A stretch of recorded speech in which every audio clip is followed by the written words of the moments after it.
Hello everyone, welcome to my channel learn with JRB. तो कल मैंने 2 वीडियो बनाए थे। एक वीडियो तो मैंने अपलोड कर लिया, आप लोग देखे होंगे। रिलेशन फंक्शन का जो पीआर की सॉल्व किया था, उसमें 2026 का कुछ क्वेश्चन सॉल्व किए थे उसमें। बाकी ज़्यादा लंबा वीडियो बन रहा था, इसलिए उसको वहाँ से कट करके दूसरा वीडियो बना रहा था। तो एक प्रॉब्लम हो गई वहाँ पे। मैं जब दूसरा वीडियो बना रहा था तो पूरा वीडियो बना लिया। उसके बाद पता चला कि जो साउंड है उसमें रिकॉर्ड ही नहीं हुआ, बस वीडियो रिकॉर्ड हुआ है, ऑडियो रिकॉर्ड नहीं हुआ। ठीक है, मतलब ऑडियो उसमें नहीं था वीडियो में। तो मुझे अभी दोबारा वीडियो बनाना पड़ रहा है। आप देख सकते हैं पूरा मैं पढ़ा चुका हूँ। अरे नीचे मत जा। हाँ, आप देखते हैं ये पूरा लिखा हुआ था, मतलब पूरा पढ़ा चुका था। फिर दोबारा पढ़ाना पड़ेगा अभी। चलिए कोई बात नहीं, बच्चों के लिए तो ये सब करना पड़ता है, वो होता ही रहता है। चलिए शुरू करते हैं। उससे पहले थोड़ा चेक कर लेते हैं, इसको सही कर लेते हैं साइज़। अच्छा, ये वाला साइज़ सही रहेगा। ठीक है, तो चलिए पूरा मिटा के फिर दोबारा से शुरू करते हैं, दोबारा पढ़ते हैं उसी क्वेश्चन से जहाँ पे हम पहला वाला वीडियो छोड़े थे, उसके आगे पढ़ेंगे। ठीक है, तो चलिए अगला क्वेश्चन करते हैं। इसको पूरा मिटा देते हैं। जहाँ पे मिटाने की ज़रूरत नहीं होगा तो मैं कोशिश करूँगा कि वहाँ पे जितना लिखा हो उसी को समझा दो आपको, उसी से अगर काम बन जाता है तो चलिए यहाँ पे क्या दिया है। पहला क्वेश्चन है, a relation R on A is equal to A जो दिया है 1 2 3 is defined as R is equal to 1 1 3 3 1 2 is R a symmetric relation. वो पूछा है आर क्या सिमेट्रिक रिलेशन बनेगा। ठीक है, हमें क्लियरली यहाँ से पता चल रहा है सिमेट्रिक के लिए हर एक एलिमेंट का कोई भी अगर एलिमेंट ए कमा बी उसके अंदर हो तो उसका ऑपोजिट भी, उसका उल्टा भी उसी में होना चाहिए। यानी B comma A must belongs to R, तभी जाके जो रिलेशन सिमेट्री बनता है। तो यहाँ पे देख सकते हैं 1 2 तो रिलेशन के अंदर है, पर 2 1 उसका जो ऑपोजिट होगा 2 1 doesn't belongs to R. 2 1 R के अंदर नहीं है। ठीक है, 2 1 doesn't belongs to R, that's why this relation is not symmetric. ठीक, सिमेट्रिक तो नहीं बनेगा। फिर क्या जस्टिफाई करने के लिए बोला है, तो आप वहां पे लिख सकते हैं as 1 2 belongs to R but 2 1 doesn't belongs to R, that's why this relation can not be symmetric relation. Okay, चलिए तो आगे क्या क्वेश्चन दिया है, right the smallest relation set R1 such that R union R1 becomes an equivalence relation on the set 1 2 3। तो हमें और एक रिलेशन बनाना है, स्मॉलेस्ट रिलेशन, जिसको इस रिलेशन के साथ यूनियन करने के बाद, जोड़ने के बाद जो रिलेशन बनेगा वो रिलेशन इक्विवेलेंस रिलेशन बन जाए। मतलब यहाँ तो सिमेट्रिक नहीं बन रहा है, तो इसलिए ये इक्विवेलेंस नहीं बन सकता। तो इसको इक्विवेलेंस बनाने के लिए वो अल्टीमेटली वो पूछ रहा है कि इस रिलेशन में और कौन से मिनिमम एलिमेंट्स ऐड करें ताकि ये रिलेशन इक्विवेलेंस बन जाए। ठीक है, तो हम क्या करेंगे, मान लेते हैं दिस रिलेशन इज आर, तो लिख देते हैं यहाँ पे आर इज 1 1 3 3 1 2। तो मान लेते हैं इसमें कुछ एलिमेंट्स ऐड करेंगे, जो एलिमेंट ऐड करेंगे उसको बाद में R1 बोल देंगे। ठीक है, तो कौन से एलिमेंट ऐड करने के बाद इसको इक्विवेलेंस बोल सकते हैं। तो इक्विवेलेंस होने के लिए हमें तीन चीज चाहिए। पहली चीज है रिफ्लेक्सिव, तो ये रिलेशन रिफ्लेक्सिव होना चाहिए, यानी डोमेन का हर एक एलिमेंट, मतलब सेट का हर एक एलिमेंट खुद के साथ रिलेशन बनाना चाहिए। वो हम पहले से पढ़ चुके हैं। यानी यहाँ पे 1 1 के साथ रिलेशन बनाना चाहिए, 2 2 के साथ, 3 3 के साथ। यहाँ पे तो 1 1 रिलेटेड है, 3 3 है, मगर 2 2 नहीं है। तो हम क्या करेंगे, पहले 2 2 ऐड कर लेते हैं इसमें। ठीक है, अभी क्या बन गया, रिफ्लेक्सिव बन गया। तो यहाँ पे तो सिमेट्रिक तो नहीं बनेगा ना, 1 2 है, 2 1 नहीं है। तो चलिए हम 2 1 भी ऐड कर लेते हैं। We add 2 1 to this relation. अभी जो रिलेशन बना, तो आप इसको अगर चेक करेंगे तो ये वाला रिलेशन आपका इक्विवेलेंस रिलेशन बन जाएगा। देखिए 1 1 2 2 3 3 रिफ्लेक्सिव बन गया। फिर सिमेट्रिक के लिए 1 1 का ऑपोजिट 1 1 है, 3 3 का ऑपोजिट 3 3 वो भी है। यानी जो 1 1 जो खुद के साथ रिलेशन बनाए हैं उसका सिमेट्रिक चेक करने की जरूरत नहीं है, बाकी की चेक करने की जरूरत है। तो यहाँ पे 1 2 है और उसका ऑपोजिट है 2 1, इसके अंदर आ गया। ठीक है, अगर हम 2 1 भी ले, 2 1 है उसका ऑपोजिट 1 2 है तो सिमेट्रिक बन गया। अब ट्रांजिटिविटी चेक करेंगे। वैसे ही ट्रांजिटिविटी के लिए हम क्या करेंगे ना, जो एलिमेंट खुद के साथ रिलेशन बनाया हो उसके लिए चेक करने की जरूरत बिल्कुल भी नहीं है, क्योंकि 1 इज रिलेटेड 1, फिर उल्टा ले लेंगे 1 इज रिलेटेड 1, फिर उल्टा ले लेंगे 1 इज रिलेटेड 1, यानी 1 1 belongs to R, also 1 1 belongs to R, also 1 1 belongs to R, ऐसे लिखेंगे। इसको मान लेते हैं ए बी, ए हो जाएगा बी सी और ए बनेगा ए सी। ठीक है, इसलिए चेक करने की जरूरत नहीं है, जो खुद के साथ रिलेशन बनाया हो वो ट्रांजिटिव बन जाता है ऐसे ही। तो बाकी जो दूसरे एलिमेंट के साथ रिलेशन बनाए उनके लिए ट्रांजिटिविटी चेक करेंगे। यहां पर देख सकते हैं 1 related to 2, 2 related to 1, that means 1 must relate to 1। 1 2 के साथ रिलेशन बना रहा है, 2 फिर जो सेकेंड एलिमेंट है वो किसी और के साथ रिलेशन बना रहा होगा, तो पहला एलिमेंट तीसरी एलिमेंट के साथ रिलेशन बनाना चाहिए ट्रांजिटिविटी के लिए, जो हमारा डेफिनेशन देता है a B belongs to R, b C belongs to R implies a c belongs to R. अगर होता है तब जाके ट्रांजिटिव होता है। तो हम यहाँ पे देख सकते हैं ट्रांजिटिव बन जाएगा। या फिर अगर 2 1 से हम पहले लेते हैं, 2 is related to 1, then 1 is related to 2, then 2 must relate to 2, अभी 2 2 भी है यहाँ पे। ठीक है, तो ए वाला जो बन जाएगा ये सबसे छोटा ए वाला, इन दोनों को लेके मैं क्या करता हूँ अभी 2 2 यहाँ पे जो है 2 2 एंड 2 1 को इनको लेके एक रिलेशन बना लेता हूँ, उनको बोलता हूँ R1। ठीक है, ए R1 है जो कि सबसे छोटा रिलेशन है, जिसको हम अगर R के साथ यूनियन करें जो भी रिलेशन बनेगा, R जो पहले था ए वाला R के साथ, इसको मान लेते हैं R2। R1 के साथ यूनियन करने के बाद जो R2 बनेगा वो इक्विवेलेंस रिलेशन बन जाएगा। क्यों? कम से कम ए दो तो चाहिए ना। अगर 2 2 ऐड नहीं करेंगे तो रिफ्लेक्सिव नहीं बनेगा, 2 1 ऐड नहीं करेंगे तो सिमेट्रिक नहीं बनेगा, ये दोनों तो ऐड करना पड़ेगा ही हमेशा। तो ये दोनों तो मिनिमम बन गए। तो ये भी सबसे छोटा रिलेशन बन रहा है, जिसको हम R के साथ यूनियन करने से हमें जो रिलेशन बने मिलेगा वो इक्विवेलेंस होगा। ठीक है, और कुछ पूछा है यहाँ पे? नहीं। तो चलिए, आसान सा क्वेश्चन था, आगे चलते हैं।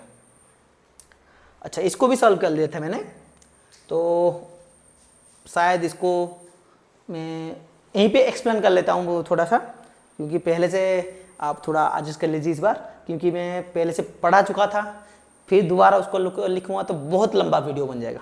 ठीक है, आपको बस समझा देता हूँ लिखने की जगह, क्योंकि मैं पहले पढ़ा चुका हूँ उसी को। तो चलिए, हालांकि आप लोग नहीं देखे उसको, चलिए ये इसको समझाने के लिए मैं इस्तेमाल करूँगा रेड कलर का। ठीक है, तो यहाँ पे दिया है so that f of R tends to R define as f of x is equal to x upon 1 plus x square is 1 1 but not on 2। 1 1 तो बनेगा पर ऑन 2 नहीं बनेगा। ठीक है, तो पहले हम 1 1 चेक करते हैं। 1 1 के लिए क्या करते थे? डेफिनेशन यूज करते थे, यानी हम लेते थे let f of x1 is equal to f of x2, दोनों x1 x2 दो एलिमेंट लेते थे, such that f of x is equal to f of x2। अगर उसको सॉल्व करने के बाद लास्ट में हमें x1 is equal to x2 मिलता है, जो डेफिनेशन हम लिखते थे, डेफिनेशन क्या था? If f of x1 is equal to f of x2 implies x1 is equal to x2 then f of x is 1 1। वही वाला फॉर्मूला, वही वाला जो डेफिनेशन यूज करेंगे। आप एक मिनट देख लेता हूं, रेड कलर दिख रहा है? हाँ दिख रहा है। चलिए, फिर काल की तरह रिकॉर्डिंग में ना गलती हो जाए। चलिए, रिकॉर्डिंग हो रहा है सही से। तो ए डेफ वाला डेफिनेशन यूज करके करेंगे। तो मैं मान लिया f of x one is equal to f of x two. यहाँ पे पॉजिटिव नेगेटिव हटा देते हैं, अभी जो लिखा था वो पढ़ाने पर लिखा था, अभी हटा देते हैं इसको। ठीक है, मान लेते हैं f of x one is equal to f of x two. ठीक है, उसको सिंप्लीफाई करेंगे। एफ ऑफ एक्स वन क्या बनेगा, x1 अपॉन 1 प्लस x1 का स्क्वायर। उसी तरह एफ ऑफ x2 बनेगा x2 अपॉन 1 प्लस x2 का स्क्वायर। तो इसको सिंप्लीफाई करने के लिए हम स्क्वायर रूट हटाएंगे, उसके लिए हम क्या करेंगे, दोनों साइड स्क्वायर कर लेंगे।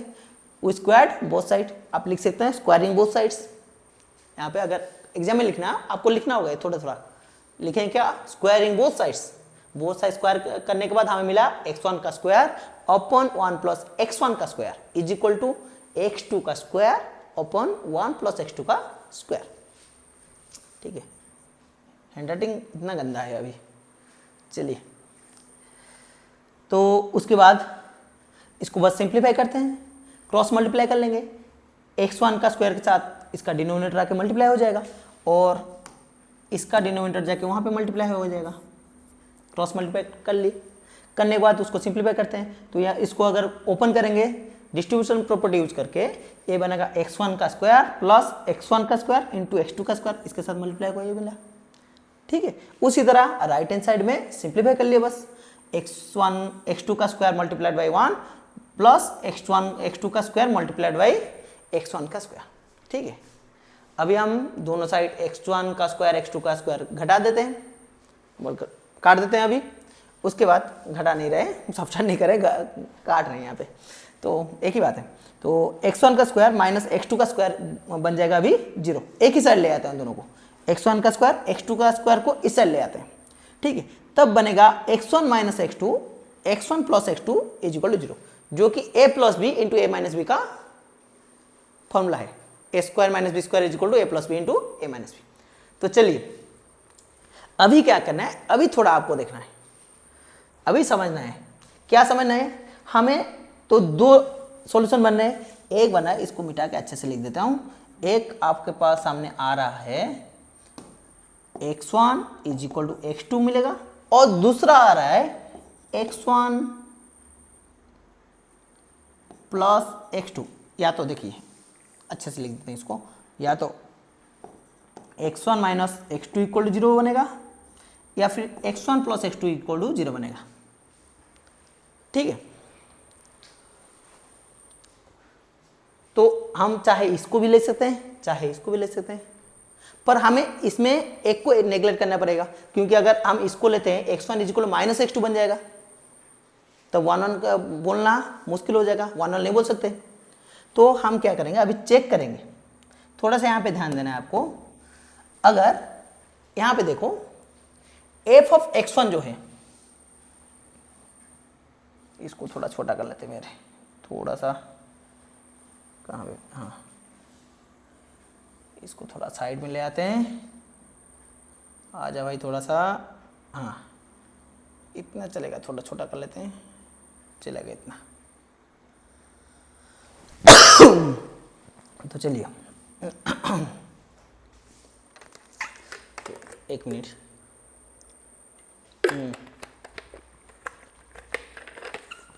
तो चलिए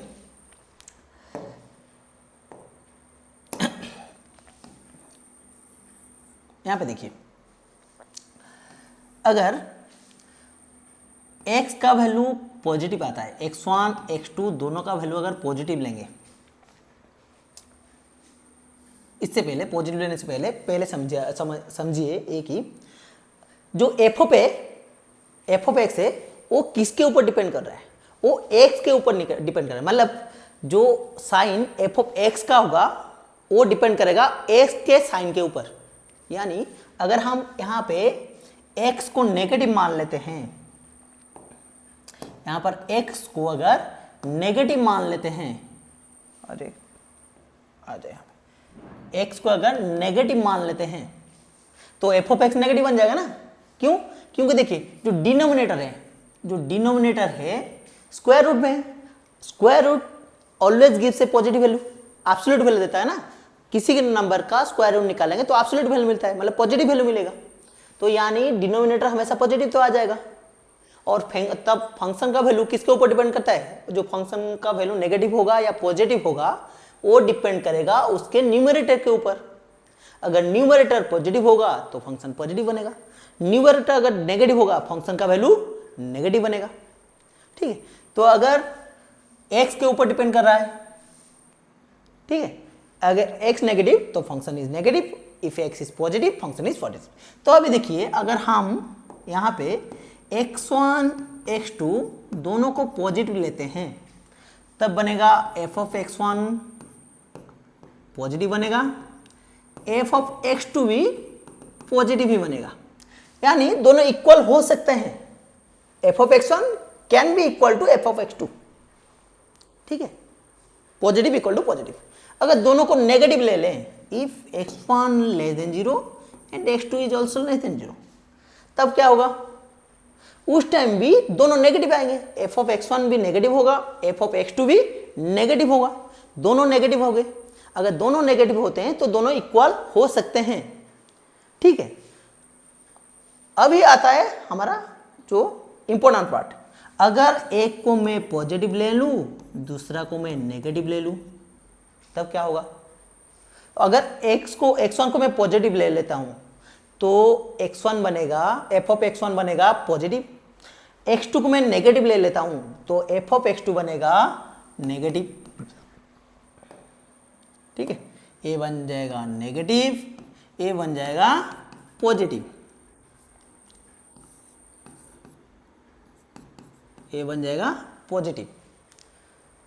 एंड ए नेगेटिव नंबर, एक negative value can not be equal to positive value, वो हो ही नहीं सकता, तो ए वाला केस पॉसिबल ही नहीं होगा ना। ठीक है, अगर ए वाला केस कभी पॉसिबल नहीं होगा तो यहां पे देखिए अगर इसको सॉल्व करेंगे हमें मिलेगा x1 is equal minus of x2 ना, मतलब x1 का साइन जो होगा x2 का साइन उसका उल्टा होगा, मतलब x1 अगर 2 लेते हैं x2 माइनस 2 होगा, या फिर अगर x1 को अगर माइनस 2 लेंगे तो x2 हो जाएगा 2, ऐसा होगा ना। या फिर x1 को अगर 1 लेते हैं x2 बन जाएगा -1। अगर x1 x2 का नेगेटिव बन रहा है, मतलब एक पॉजिटिव हो रहा है एक नेगेटिव हो रहा है, उस टाइम में ये दोनों कभी इक्वल बन ही नहीं सकते। f of x1 can not be equal to f of x2, तो इसको इसीलिए हम नेग्लेक्ट करेंगे। अभी समझ में आ रहा है ना क्यों इससे नेग्लेक्ट कर रहे हैं, इसको नहीं ले सकते, अगर लेंगे तो यहां पे गड़बड़ी हो जाएगी। ठीक है, तो अल्टीमेटली क्या बचता है x1 minus x2 equal to 0 implies x1 is equal to x2। This is the important part of this question, यहां पे क्यों नहीं होगा वो मेंशन भी करना है। ठीक है, तो चलिए 5 नंबर का क्वेश्चन होगा तो डिटेल में तो करना पड़ेगा ना, थोड़ी ना ऐसे ले छोड़ सकते हैं, पूरा नंबर तो नहीं मिलेगा उसमें। तो चलिए, तो 1 तो हो गया, क्योंकि इसको नेगेटिव, इसको अगर इग्नोर करेंगे या इसको नहीं ले सकते तो हमें मिल रहा है x1 is equal to x2। ठीक है, तो हो गया 1 तो ऑन टू के लिए चलते हैं। तो इसमें हमें प्रूव करना है this is not onto, यानी कोडोमेन में कोई ना कोई एलिमेंट ऐसा है जिसका प्रीमेस नहीं है। तो उसके लिए हम क्या करते हैं, तो घिसा पिटा तरीका जो पहले करते थे, मान लेते हैं f of x is equal to y, यानी f ऑफ x के जगह पे लिख दिए x upon 1 plus x square is equal to y. Simplify कर लेते हैं, सिंप्लीफाई कैसे करेंगे, हमें x in terms of y लिखना होता है, इसको सिंप्लीफाई करके इसमें y in terms of x है, अभी हमें नीचे जाके क्या करना है x in terms of y लिखना है। ठीक है, तो यहाँ पे क्या करेंगे ना, हम दोनों साइड स्क्वायर कर लेंगे, पहले करने के बाद हमें मिलेगा x square upon 1 plus x square is equal to y square. तो क्रॉस मल्टीप्लाई करेंगे और इसको सिंप्लीफाई करेंगे, क्रॉस मल्टीप्लाई कर लिए, सिंप्लीफाई कर लिए, सिंप्लीफाई करने के बाद मिलेगा x square is equal to y square plus x square y square. X square term, x का जितने भी टर्म है उसको एक ही साइड ले लेंगे, तो x square minus x square y square is equal to y square. X square common ले लेते हैं, नीचे आ जाएगा y square upon 1 minus y square.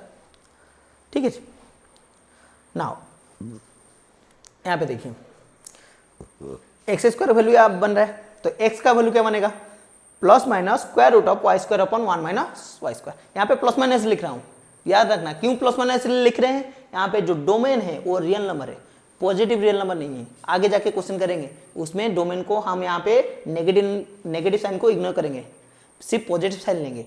यहाँ पे प्लस माइनस दोनों लिखेंगे, ठीक है। तो चलिए, तो x इज इक्वल टू होता है plus minus y upon 1 minus y square. तो मान लेते हैं अगर कोडोमेन में किसी एक नंबर का उठा के यहाँ पे डालते हैं जो कि इसको मतलब जिसका प्रीमिस ना हो, ऐसे कौन सा नंबर हो सकता है। तो यहाँ पे मैंने बहुत सारे नंबर है, 1 माइनस 1 के सिवा किसी भी एक उसके बीच जो नंबर है, मतलब फ्रैक्शन नंबर है, -1 और 1 के बीच में जितने नंबर है उसको छोड़ के उसके ऊपर वाले जितने नंबर, यहाँ पे 2, 4, 6, 8 बहुत सारे नंबर, 100 जो भी नंबर यहाँ पे लाके डाल दो, जो नीचे वाला वैल्यू है वो तो नेगेटिव बन जाएगा ना। स्क्वायर रूट के अंदर एक से ज़्यादा वाला नंबर अगर यूज़ करते हैं, अगर हम y का वैल्यू 1 यूज़ करेंगे तब भी एग्जिस्ट नहीं होगा। या फिर हम एक से कोई बड़ा नंबर हम यहाँ पे लेते हैं, मान लीजिए 2 ले लिया मैंने, y इज इक्वल टू 2, तब x क्या बनेगा, x इज इक्वल टू होगा 2 upon 1 minus 2 square, which is equal to 2 upon -3। जो x का वैल्यू निकल के आ रहा है और वो आ रहा है 2 upon -√3, sorry square root of -3। तो जो ये नंबर मिल रहा है ये तो इमेजिनरी नंबर है, ये जो नंबर है वो इमेजिनरी नंबर होगा, यानी कॉम्प्लेक्स नंबर होगा, कॉम्प्लेक्स बन जाएगा। अगर एक कॉम्प्लेक्स नंबर मिल रहा है हमें, एक्स कॉम्प्लेक्स बन रहा है, तो डोमेन में तो नहीं रह सकता ना। Domain is only consist of real numbers, domain में बस रियल नंबर्स ही है, यानी जो 2 का प्रीमेज है that is 2 upon root over of -3, यानी हम लिख सकते हैं 2 upon 3i √3i, 2 upon √3i, जो कि कॉम्प्लेक्स नंबर है। यानी इसका जो प्रीमेज 2 का जो प्रीम इमेज है वो कॉम्प्लेक्स नंबर है, रियल नंबर नहीं है। यानी कोड डोमेन में 2 का कोई प्रीमेज नहीं है। और यहीं से ही हम कंक्लूड कर सकते हैं कि हमें कोड डोमेन में एक नंबर मिल गया जिसका प्रीमेज नहीं है, तो ये जो फंक्शन बनेगा वो जो फंक्शन ऑन टू नहीं बन सकता, ठीक है। This function can not be onto, this is an into function. तो चलिए, समझ में आया होगा, मैं सोच रहा हूँ आप लोग को पूरा समझ में आया होगा। अगर कहीं पे दिक्कत आती है तो आप कमेंट कर सकते हैं, मैं आपको एक्सप्लेन कर लूँगा। और शायद मैं पिछली वीडियो में बताया था, अगर नहीं बताया होगा तो अभी बता देता हूँ कि मैं एक व्हाट्सएप चैनल ओपन करने वाला हूँ। आप उस चैनल में जाके जो क्वेश्चन आपका नहीं हो रहा है, डाउट है, वहाँ पे रेज कर सकते हैं, वहाँ पे पूछ सकते हैं, मैं उनका जो हल करके चैनल में अपलोड कर दूँगा, चैनल में छोड़ दूँगा, ठीक है। चलिए, अगला सवाल है उसी तरह का, इसमें ऑन टू यहाँ पे प्रूव है, 1 1 नहीं है। तो चलिए 1 1 कर लेते हैं, मतलब मैं जो पढ़ाया था इसको मिटा दिया था पहले, तो यहाँ पे पहले 1 1 कर लेते हैं, फिर आगे चलेंगे।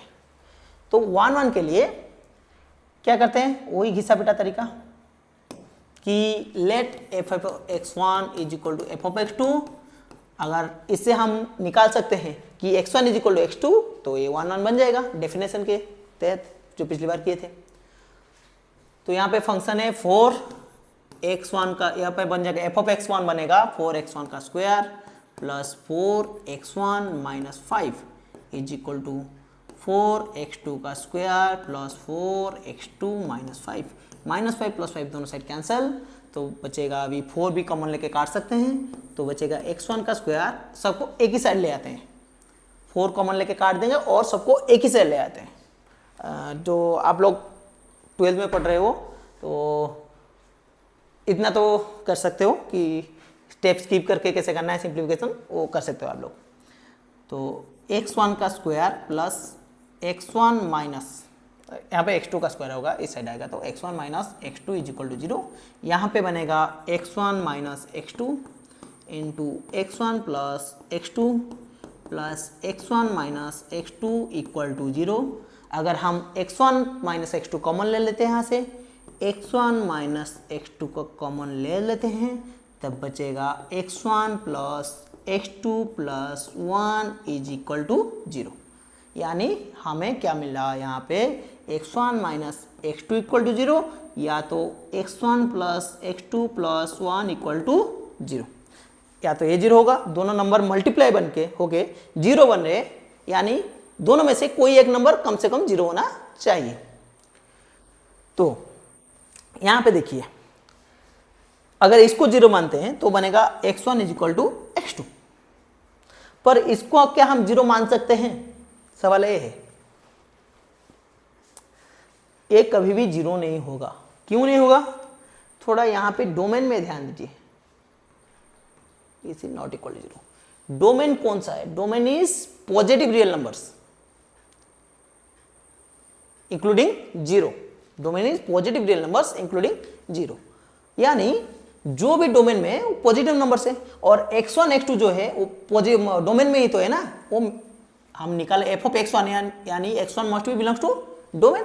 x1 x2 डोमेन से है, और डोमेन से मतलब x1 x2 also positive real number, they are also positive real numbers, यानी पॉजिटिव नंबर होंगे।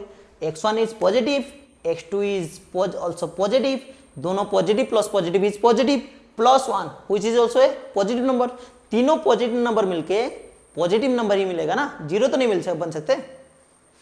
ठीक है, अगर x1 x2 0 भी मान लेते हैं तभी प्लस 1 है ना, पॉजिटिव नंबर ग्रेटर देन 0 होगा, 0 तो नहीं बनेगा। तो हम बोल सकते हैं x1 plus x2 plus 1 can not be equal to 0 as x1 x2 belongs to positive real numbers.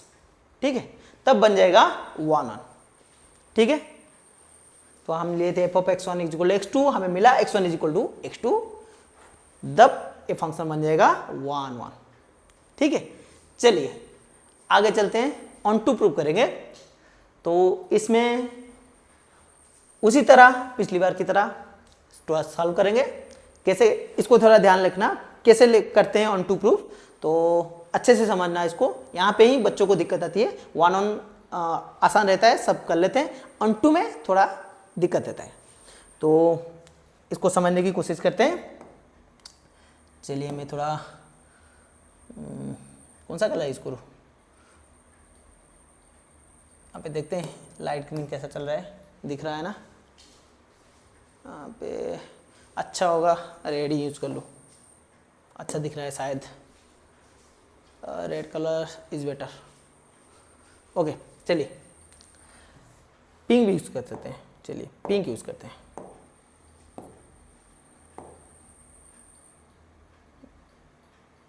Pink का यहाँ पे कोई वो, चलिए इसमें क्या है, इस साइड होगा। तो यहाँ पे तो क्या करेंगे, ऑन2 के लिए क्या करते थे, पहले f of x is equal to लिखते थे y, तो मैंने लिख दिया f of x is equal to y, पहली स्टेप। फिर क्या करेंगे, f ऑफ x की जगह लिखा जो था फंक्शन का value 4x² plus 4x minus 5 is equal to y। अब क्या किया ना, मैं y को सारे टर्म को मैं एक ही साइड ले लेता हूँ ताकि मुझे क्वाड्रेटिक इक्वेशन मिल जाए, जहां पे इसको मान लेता हूं क्वाड्रेटिक इक्वेशन इन x को बस वेरिएबल मानूंगा, बाकी जितने भी नंबर या फिर वेरिएबल होंगे उनको मैं कांस्टेंट मान लूंगा। यानी मैं इसको यहाँ पे y को कांस्टेंट मान के चलता हूं। ठीक है, अभी a बन जाएगा कम a, अभी a हमारा बना, जो क्वाड्रेटिक इक्वेशन रहता है उसका जो फॉर्मेट रहता है ax² plus bx plus c equal to 0 where a is not equal to 0, ऐसा रहता है। तो यहाँ पे a बनेगा 4, b बन जाएगा 4, c बनेगा माइनस ऑफ 5 प्लस वाई, यहाँ पे माइनस कॉमन लेते हैं तो माइनस ऑफ 5 प्लस वाई। ठीक है, तो क्वाड्रेटिक इक्वेशन बन गया। अभी मुझे x as a function of y लिखना है, यानी x का वैल्यू निकालना है। ठीक है, तो मैं यहाँ पे क्वाड्रेटिक फॉर्मूला इस्तेमाल करूंगा, और क्वाड्रेटिक फॉर्मूला जो रहता है उसका फॉर्मूला रहता है x is equal to minus b plus minus square root of b square minus 4ac upon 2a। ठीक है, तो यहाँ पे वही यूज किया, -4 plus minus root over of b square यानी 4 का square 16 minus 4 into a into c बन गया अपॉन 2a। ओके, उसको बस थोड़ा सिंप्लीफाई करते हैं जैसे हम 10 में करते थे। यहाँ पे क्या किया 16, यहाँ पे 4 इंटू 4 16 बनेगा। 16 को अगर स्क्वायर के बाहर कॉमन ले ले 16 और स्क्वायर के बाहर ले आए वो बन जाएगा 4, 4 हो जाएगा ना। तो अंदर बचेगा 1 minus minus of y plus 5, फिर 4 कॉमन लेके काट देते हैं 8 के साथ, तो बचेगा -1 प्लस माइनस स्क्वायर रूट, यहाँ पे कुछ नहीं बचेगा 1 बचेगा ना, स्क्वायर रूट ऑफ, इसको ब्रैकेट ओपन करेंगे, इसको अगर ब्रैकेट ओपन करते हैं तो हमें मिलेगा 1 प्लस y प्लस 5, जो कि हमें मिल रहा है -1 प्लस माइनस y प्लस 6 का स्क्वायर रूट अपॉन 2। तो ये मिला हमारा x का वैल्यू। ठीक है, हम यहाँ पे लिख दिए x as a function of y। लिखने के बाद यहाँ पे एक चीज ध्यान देनी है, यहाँ पे जो प्लस माइनस था हम इस पे नेगेटिव को नहीं लेंगे। क्यों नहीं लेंगे भाई? क्यों? देखिए, अगर नेगेटिव लेते हैं, मान लीजिए मैं नेगेटिव लिया तो मेरा इक्वेशन बनेगा माइनस ऑफ, रेड में लिख देता हूँ थोड़ा, मेरा जो इक्वेशन बनेगा वो ऐसा बनेगा, ऊपर लिख देता हूँ, कहाँ पे जगह है, ए पे लिख देता हूँ, -1, रेड आ जा भाई, -1 minus of square root of y plus 6 upon 2, यानी -1 इज नेगेटिव, माइनस ऑफ जो भी नंबर बनेगा यहाँ पे आएगा, जो स्क्वायर रूट आता है वो एब्सोल्यूट वैल्यू देता है, मतलब positive value, positive of negative है, मतलब माइनस एंड माइनस दोनों मिलकर तो नेगेटिव वैल्यू मिलेगा ना, टोटल वैल्यू नेगेटिव होगा, यानी हमें जो x मिलेगा वो नेगेटिव बनेगा। ठीक है, पर हमारा जो डोमेन है वो पॉजिटिव रियल नंबर है, यानी x का वैल्यू नेगेटिव नहीं हो सकता। ठीक है, क्योंकि यहाँ पे अगर हम माइनस लेते हैं हमारा x का वैल्यू मिलेगा नेगेटिव एंड हमारा x belongs to domain which can not be negative, तो यहाँ पे कंट्राडिक्ट करेगा, तो आप यहाँ पे इसलिए नेगेटिव को इग्नोर करेंगे, बस पॉजिटिव लेंगे। क्या लेंगे? ओनली पॉजिटिव, यानी x इज इक्वल होगा -1 प्लस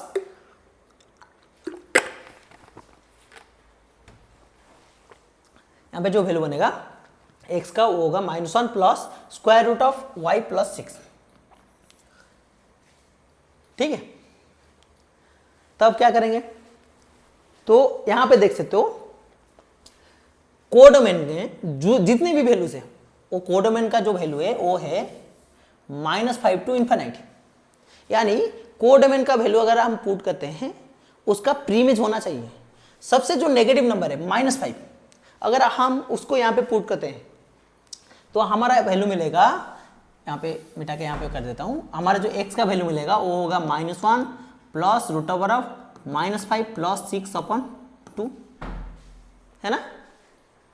तो यहाँ पे अंदर आएगा 1 का रूट ओवर जो कि होगा 1, -1 प्लस 1 मिलके हो जाएंगे न्यूमरेटर में 0, वहाँ पे ऊपर आ जाएंगे -1 प्लस 1 0 अपॉन 2 0, यानी जो -5 होगा उसका प्रीमेज होगा 0 which also belongs to domain, जो कि डोमेन में है, यानी यहाँ इसके आगे जितने भी नंबर लेंगे, इसके आगे -5 का आगे जितने भी नंबर लेंगे, अगर -4 ले लेता हूँ यहाँ पे, अच्छा यहाँ पे नहीं करते कुछ, अगर यहाँ पे -5 की जगह -4 लेते हैं तो अंदर क्या बचेगा +2 का स्क्वायर रूट जब निकालेंगे तो 1.√2 का जो वैल्यू होता है 1.41 समथिंग होता है, तो -1 प्लस 1.4 अपॉन 2 जो कि बनेगा वो पॉजिटिव वैल्यू मिलेगा, यानी उसका प्रीमेज भी मिलेगा। तो यहाँ पे -5 से थोड़ा भी ज्यादा लेंगे, मैं तो -4 ले आऊँ, -4.5 भी ले सकते हैं, यानी -5 के ऊपर जितने भी नंबर लेंगे सबका कुछ ना कुछ तो प्रीमेज बनेगा, यानी इसके जो स्क्वायर रूट के अंदर नेगेटिव वैल्यू नहीं आएगा। ठीक है, यहाँ पे नेगेटिव वैल्यू नहीं आएगा। यहाँ पे -6 क्यों नहीं लिए?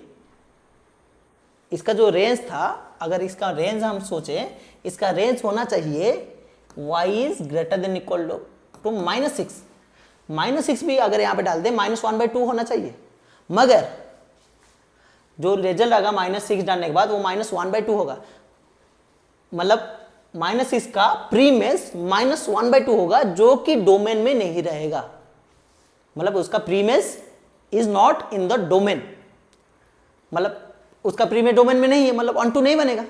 तो इसलिए हम -6 को नहीं लेते यहाँ से, इसलिए वहाँ पे भी दिया हुआ है -5 के ऊपर के वैल्यू। तो हम यहाँ पे देख सकते हैं कि जितने भी वैल्यूज -5 के ऊपर है, यानी -5 टू इन्फाइनाइट है, उन सारे वैल्यूज के प्रीमेज बन जाएंगे, मिल जाएंगे हमें। we'll have pre-image of all the values which are greater than -5। तो इसको हम बस लिख देते हैं जैसे कि जिस तरीके से हम लिखते थे, for all y belongs to -5 to infinity there exist x belongs to r plus such that f of x is equal to y। बस उसको सिंप्लीफाई करते हैं। कैसे करेंगे? f of जो x के जगह पे हमें x का वैल्यू ये वाला मिला ना, दिस इज x, तो x के जगह पे हम इसको लाके पुट करेंगे, फिर सिंप्लीफाई करेंगे। कैसे सिंप्लीफाई करेंगे कि जो फंक्शन में डालेंगे, फंक्शन था 4x² प्लस 4x माइनस 5, यहाँ पे 4 इंटू एक्स के जगह पे इसको डाल दिए, इन टर्म्स y जो था उसका स्क्वायर, प्लस 4 इंटू यहाँ पे x के जगह पे -1 plus square root of y plus 6 upon root डाल दी -5। बस इसको सिंप्लीफाई करते हैं, तो इसको मिटा देते हैं यहाँ पे, ठीक है। तो मिटाने के बाद यहाँ पे थोड़ा सा अच्छे से मिटा देते हैं। तो सिंप्लीफाई करने के बाद हमें मिलेगा, तो यहाँ पे 4 के साथ 2, यहाँ पे तो 2 का स्क्वायर होगा ना, स्क्वायर दिया है, स्क्वायर होगा तो 4 के साथ 4 कैंसिल आउट हो जाएगा, यहाँ पे 4 के साथ कैंसिल करेंगे तो 2 बचेगा। तो हमारा जो इक्वेशन बनेगा -1 का square, -1 plus root over y plus 6 का जो स्क्वायर करेंगे तो हमें मिलेगा 1 plus root over of y plus 6 का square -2 root over of 5 plus 6 plus यहाँ पे जो वैल्यू मिलेगा, ये पहला वाला वैल्यू हम लिख दिए, दूसरा वाला वैल्यू जो मिलेगा वो होगा नेगेटिव होगा ना, पहले माइनस लिख देते हैं, -2 प्लस 2 ओपन कर लेते हैं डायरेक्ट, मैं 2 डिस्ट्रीब्यूट कर लेता हूँ, 2 into square root of 5 plus 6 जो लास्ट होगा -5, यहाँ पे 2 root 6, 2y plus root 6 cancel, तो अभी बनेगा इसका स्क्वायर जो हो जाएगा 1 प्लस, इसको स्क्वायर करेंगे तो स्क्वायर रूट हट जाएगा, तो मिलेगा y प्लस 6 -2 प्लस -2 -5, तो -2 -5 -7, 6 प्लस 1 7, तो ये पूरा कैंसल आउट हो जाएगा, तो बचेगा y। तो f ऑफ x कितना मिल रहा है हमें? y। मतलब हर एक कोडोमेन में हर एक एलिमेंट के लिए हमें प्री इमेज मिल रहा है। अच्छा, तो चलिए, और कुछ इसमें है नहीं, कोडोमेन के हर एक एलिमेंट का प्री इमेज मिल रहा है, इसलिए ये जो फंक्शन बन जाएगा वो अनटू बन जाएगा, ठीक है, खत्म। चलिए, सिंपल क्वेश्चन था, आगे चलते हैं। आगे ये वाला और एक क्वेश्चन है, उसी तरह की क्वेश्चन सेम टू सेम है, पर यहाँ पे थोड़ा देखना, जो क्वेश्चन में एक्चुअली था, आप देख सकते हैं जो क्वेश्चन में था, r plus mapping, sorry, f is mapping from r plus to a where a is a subset of n, that means a is a subset of natural number, ठीक है। तो आप अगर अच्छे से देखेंगे, this relation can not B a function. First of all, अगर इसको हम रिलेशन मानते हैं तो ये रिलेशन फंक्शन ही नहीं बनेगा। क्यों नहीं बनेगा भाई? तो मैंने सॉल्व किया, क्यों किया इसको, तो कुछ तो किया होंगे ना। तो चलिए पहले समझा देता हूँ यहाँ पे गलती क्या है और गलत क्या लिखा है, और क्या करेक्शन करने के बाद क्वेश्चन सही होगा। ये वाला क्वेश्चन एक्चुअली गलत है, ठीक है। अगर आप में से कोई इस बार बोर्ड एग्जाम दिया होगा या फिर आपका कोई जान पहचान वाले दिया होंगे, उनको बता देना कि ये वाला क्वेश्चन गलत था बोर्ड में, ठीक है। क्यों गलत था? तो देखिए, ये वाला जो फंक्शन दिया है, फंक्शन नहीं बनेगा, ये एक रिलेशन बनेगा बट फंक्शन नहीं बनेगा। क्यों नहीं बनेगा? तो मान लेते हैं एफ कोई भी r प्लस से एक वैल्यू लेते हैं, फ्रैक्शनल वैल्यू, दैट मीन्स 1/2, 1/4 मान लेते हैं, 1/2 तो हो जाएगा, 1/2 will gives A natural number, तो मान लेते हैं 1/4, ठीक है। तो बताइए f ऑफ 1/4 कितना होगा? करिए सब। f ऑफ 1/4 होगा 4 इंटू 1/4 का स्क्वायर प्लस 4 इंटू 12 होगा ना, 4 लिखें, 12 इंटू 1/4 प्लस 15। तो यहाँ पे तो 3 आ जाएगा, पर यहाँ पे 4 इंटू 1/16 प्लस ये हो जाएगा 18। दैट मीन्स इसको अगर काटेंगे तो आ जाएगा 18 प्लस 1/4, 18 प्लस 1/4। तो हम इसको बता सकते हैं 18.25, 1/4 का वैल्यू होता है 25, जो कि एक नेचुरल नंबर नहीं है। यानी डोमेन में एक एलिमेंट ऐसा है 1/4 which does not map to an integer और which does not map to a natural number, जिसका जो इमेज आ रहा है वो नेचुरल नंबर नहीं आ रहा है। यानी 1/4, यहाँ पे अगर 1/4 लिखते हैं, 1/4 का जो इमेज बनेगा वो natural 18.25 doesn't belong to natural number, यानी नेचुरल नंबर नहीं होगा। यानी डोमेन में एक एलिमेंट मिल रहा है जिसका इमेज कोडोमेन में नहीं है। समझ में आ रहा है ना कि डोमेन का एक एलिमेंट है जिसका इमेज नहीं है, तो ये फंक्शन कैसे बनेगा? फंक्शन के लिए जो डेफिनेशन रहता है, डोमेन का हर एक एलिमेंट का इमेज होना चाहिए। अगर मैं इसको डोमेन मान लूँ, इसको कोडोमेन मान लूँ, इसका अगर हर एक एलिमेंट का इमेज होना चाहिए। अगर कोई भी एक एलिमेंट ऐसा मिल जाए जिसका इमेज ना हो तो उसको हम फंक्शन नहीं बोल सकते। तो देखा जाए तो ये वाला क्वेश्चन पूरा गलत है। ठीक है, तो मैं इसको क्या किया, थोड़ा चेंज कर लिया। क्वेश्चन ऐसे हो सकता है ना, एक्चुअली क्वेश्चन ऐसा होना चाहिए कि हमें नेचुरल नंबर की जगह अगर मैं यहाँ पे r+ लिख लूँ, पॉजिटिव रियल नंबर्स, तब ये बन जाएगा 1 फंक्शन, ये फंक्शन बन जाएगा। ठीक है, क्योंकि 18.25 बिलोंग्स टू r+। ठीक है, r लिखने से भी चलेगा, r भी लिख सकते हैं, सब एज सबसेट ऑफ r भी कर सकते हैं। ठीक है, तो चलिए r+ लेके हम थोड़ा कंप्रेस कर लेंगे, उसको आसान कर देते हैं। चलिए उसके बाद अगर क्वेश्चन को थोड़ा ऐसे चेंज कर ले, उसको सॉल्व करेंगे। चलिए 1 मिनट चेक कर लेता हूँ वीडियो सही चला या नहीं, फिर कल की तरह पूरा वेस्ट जाएगा।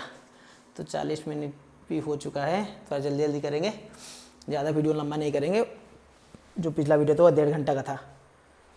तो चलिए यहाँ पे तो फंक्शन डिफाइन आज, तो मान लेते हैं function is mapping for r+ to a which is subset of r+, define as f(x) equal for so and so is 1 पहले क्या चेक करना है, द फंक्शन इज 1 के लिए वही तरीका, let f(x) equal to f of, black आ रहा है सर,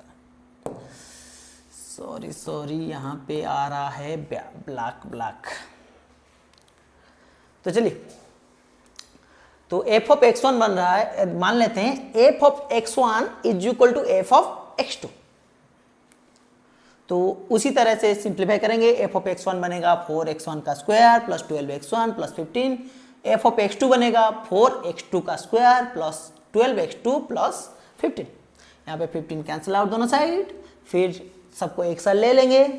ले लेने के बाद मैंने क्या किया, यहाँ से 4 कॉमन ले लिया, यहाँ से भी 4, टोटल होल में से 4 कॉमन ले लिया। ठीक है, 4 कॉमन लेके उस साइड लेके डिवाइड कर लिया। ठीक है, यहाँ से 4 ले लिया, यहाँ से 4 ले लिया, यहाँ पे बचा 3x1 कॉमन ले लिया यहाँ पे। तो सिंपलीफाई बस किए, 4 जाके डिवाइड हो जाएगा। तो इस साइड बचेगा अभी a² माइनस b² का फॉर्मूला, तो जो बनेगा x - 2 इंटू x+2, और इसमें 3 कॉमन ले लेते हैं तो बचेगा x1 - x2। तो इसको आप सिंप्लीफाई कर सकते हैं, तो आसान सा बस सिंप्लीफिकेशन है, अलजेब्रिक सिंप्लीफिकेशन। तो फिर क्या किया मैंने, x1 x2 को कॉमन ले लिया, x1 - x2 कॉमन ले लिया। तो मेरा इक्वेशन बना अभी x1 - x2 whole into x1 + x2 + 3 = 0। यानी हमें मिलेगा x1 is equal to x2, और अच्छा अच्छे से लिख देते हैं इसको एक बार, हम ऐसे लिख सकते हैं कि x1 is equal to x1 - x2 = 0 होगा, या फिर x1 + x2 + 3 = 0 होगा।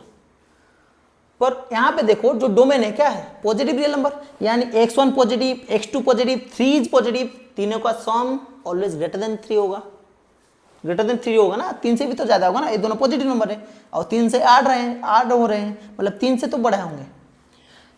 तब हम यहाँ पे कर सकते हैं कि this is not equal to 0। अभी ये 0 तो कभी नहीं बनेगा।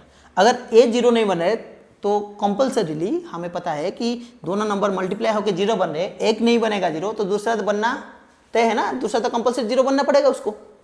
तो अगर this is equal to 0 then x1 minus x2 equal to 0 implies x1 is equal to x2। ठीक है, ये हो गया 1 1 फंक्शन हो गया। तो चलिए आगे चलते हैं। तो आगे क्या बचा है, find set A so that f is onto. तो हमें ऐसा सेट निकालना है, ए का वैल्यू निकालना है, मतलब एक सेट निकालना है, हमें बताना है ए सेट कौन सा होगा, ऐसा सेट होगा ताकि जो रियल फंक्शन है वो क्या बन जाएगा, ऑन टू भी बन जाएगा। 1 तो बन गया, तो हमें ए का जो वैल्यू निकालना है, मतलब ए सेट को हमें डिफाइन करना है, ए सेट निकालना है जो कि फंक्शन को अनटू बना देगा। ठीक है, अगर यहाँ पे इसको पूरा बड़ा नंबर ले लेते हैं, शायद अनटू ना बने, बड़ा सेट ले लेते हैं, रियल नंबर ले लेते हैं तो अनटू ना बने, तो क्या करेंगे उसके लिए हम थोड़ा सिंप्लीफाई करेंगे। कैसे करेंगे, ऑन टू जैसे कहते थे, फंक्शन को ले लेते, मान लेते f of x equal to y, तो यहाँ पे एफ ऑफ एक्स को हम मान लिए वाई, तब बनेगा y is equal to 4x square plus 12x plus 15। उसी तरह पिछली क्वेश्चन की तरह सिंप्लीफाई करेंगे, क्वाड्रेटिक फार्मूला यूज करेंगे, यानी x यहाँ पे बनेगा 4x square plus 12x plus 15 minus y equal to 0। तो यहाँ पे a क्या बनेगा 4, b 12, c क्या बनेगा 15 माइनस वाई, ये टोटल बन जाएगा कॉन्स्टेंट c। ठीक है, तब क्वाड्रेटिक फार्मूला अप्लाई करेंगे। क्वाड्रेटिक फार्मूला जो होता है minus b plus minus root over of b square minus 4ac upon 2a। ठीक है, 10th में पढ़े थे, बार बार पढ़े थे, पिछली क्वेश्चन में भी किए थे, देख लेना। तो चलिए x बनेगा अभी x is equal to quadratic formula डाल देंगे यहाँ पे, तो x बनेगा minus 12 plus minus square root of 12 का square minus 4 into 4 into 4 into ये बनेगा ए बनेगा c। ठीक है, बस इसको थोड़ा सिंप्लीफाई करेंगे। करने के लिए मैं 12 को लिख दिया 3 का स्क्वायर इंटू 4 का स्क्वायर, तो 4 का स्क्वायर अभी बाहर ला सकते हैं, 4 का स्क्वायर बाहर ले आया तो बना 4, स्क्वायर आ गया, रूट ओवर के बाहर अगर स्क्वायर को लाते हैं तो स्क्वायर रूट हट जाता है, सॉरी स्क्वायर हट जाता है, तो 4 का स्क्वायर अगर बाहर लेते हैं तो बनेगा 4, तो minus 12 plus minus 4 square root of 9 minus 15 minus y, तो ये बना अभी। बस सिंप्लीफाई किए, थोड़ा देख लीजिए आप, सिंप्लीफाई ही किए बस।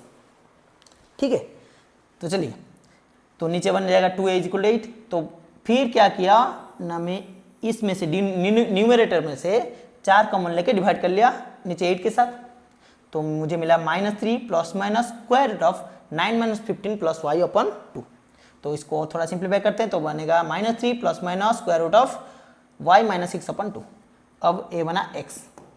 तो अभी यहाँ पे भी थोड़ा ध्यान देना है कि x का वैल्यू क्या होगा, x is positive real number, x जो है पॉजिटिव रियल नंबर है, यानी अगर मैं इसको नेगेटिव लेता हूं, यानी x को मैं लेता हूं -3 minus root over of y minus 6 upon 2, तो -3 नेगेटिव है और माइनस ऑफ पॉजिटिव नंबर, तो टोटल बन जाएगा नेगेटिव, और x is positive real number, then x can not be negative, तो we have to ignore minus, हम माइनस को नहीं ले सकते।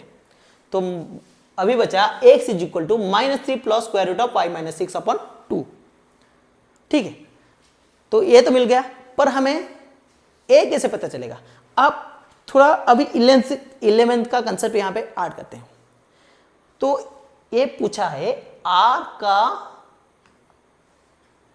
जो फंक्शन को कोडोमेन, सॉरी फंक्शन को अनटू बनाना है, यानी ऐसा a निकालना है जो इसको अनटू बना दे। तो सोचिए ए फंक्शन अनटू कब बनता है, जब codomain is equal to range.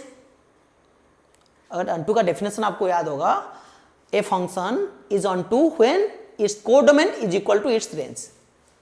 तो if codomain equal to range then only a function is onto, यानी इनडायरेक्टली हमें रेंज ही पूछा है यहां पे। ठीक है, हम ये सब क्यों किए, ये सब इतना सारा क्यों किए? तो पहले हमारा माइंड में था, मेरे माइंड में जो था वो था कि मुझे फंक्शन का रेंज निकालना है, और रेंज कैसे निकालते हैं उसी तरह किया।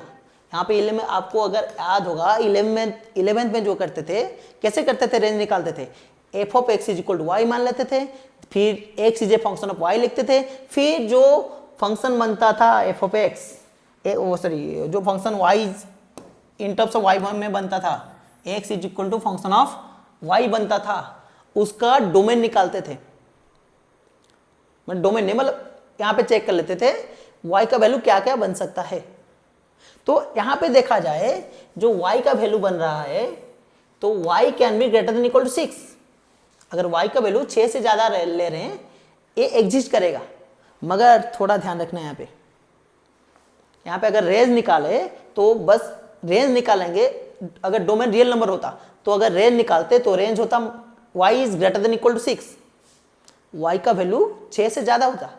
मगर अगर y का वैल्यू यहाँ पे 5 ले लेते हैं, सॉरी मान लेते हैं 6 से ज्यादा है, 10 भी ले लेते हैं, when y is equal to 10, अगर y का वैल्यू भी 10 ले लेंगे तो यह क्या बनेगा, -3 plus square root of 10 minus 6 upon 2, यानी -3 प्लस यहाँ पे जो होगा 2 होगा ना, 4 का स्क्वायर है 2 अपॉन 2, तो -1 अपॉन 2 होगा ना। नेगेटिव वैल्यू आ रहा है भाई, यहाँ पे देखो क्या आ रहा है, नेगेटिव वैल्यू, यानी x का जो वैल्यू मिल रहा है वो नेगेटिव मिल रहा है।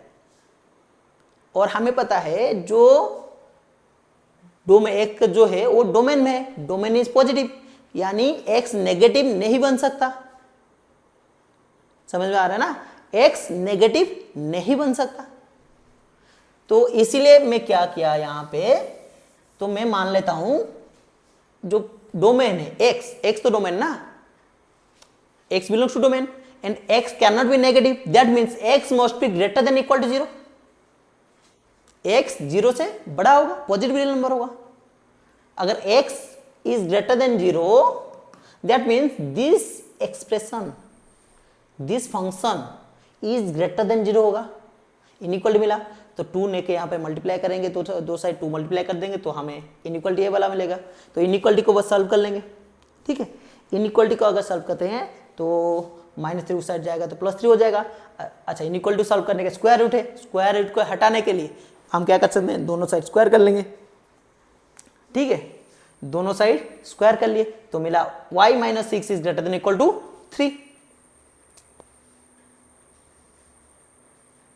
Sorry y - 6 is greater than equal to 9 बना, तो y बन जाएगा ग्रेटर देन इक्वल टू 15। मतलब जो y का वैल्यू होगा 15 से बड़ा होना चाहिए, यानी y belongs to 15 to infinite, 15 से ऊपर, 15 से ऊपर यानी 15 से इन्फाइनाइट तक, ठीक है।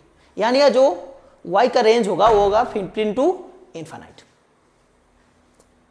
ठीक है। चलिए y का वैल्यू जो मिला वो मिला 15 टू इन्फाइनाइट, तो कोडोमेन में मिल गया उसको। अगर रेंज जो मिला उसको अगर कोडोमेन मान लेते हैं तो this function will be an onto function, ठीक है। थोड़ा रुकिए 1 मिनट।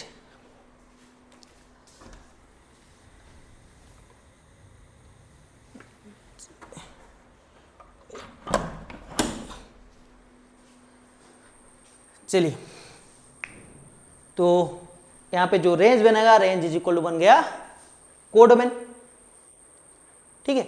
तो यहाँ पे a का वैल्यू क्या होगा, a का वैल्यू मिल जाएगा 15 टू इन्फाइनाइट, ए जो सेट होगा वो होगा 15 टू इन्फाइनाइट, ठीक है।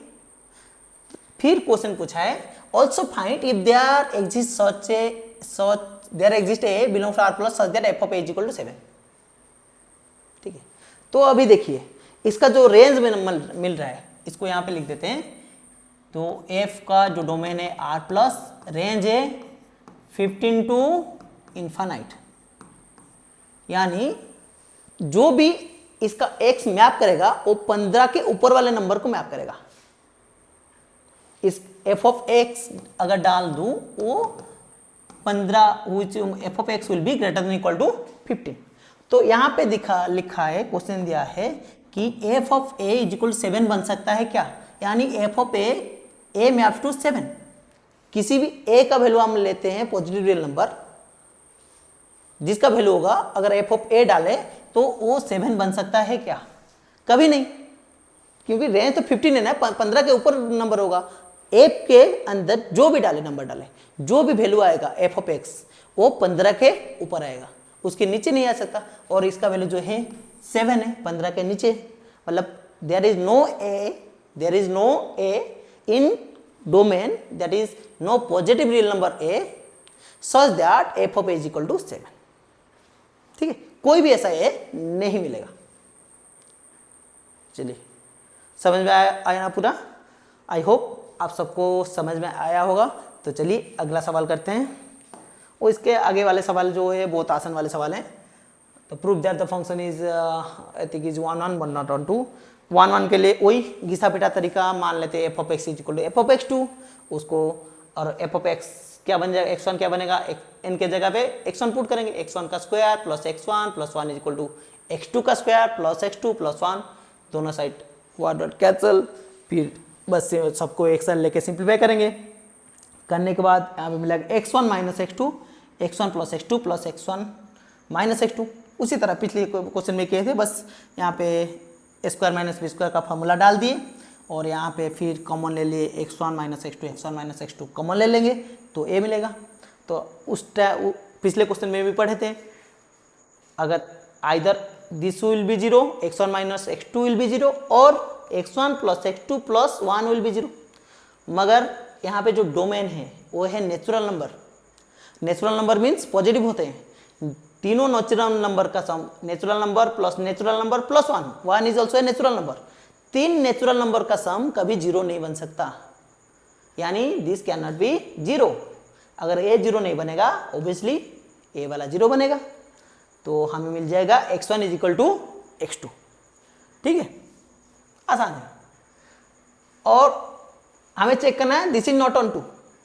हालांकि हम एग्जाम्पल लेके चेक करते हैं, तो एग्जाम्पल कहाँ से लाएंगे, वो नंबर कहाँ से लाएंगे, कौन सा कहाँ से ढूंढेंगे वो नंबर, कौन सा नंबर का प्री इमेज नहीं है, उसका तरीका ए वाला है। 2 बार कर चुके हैं, तीसरी बार करते हैं।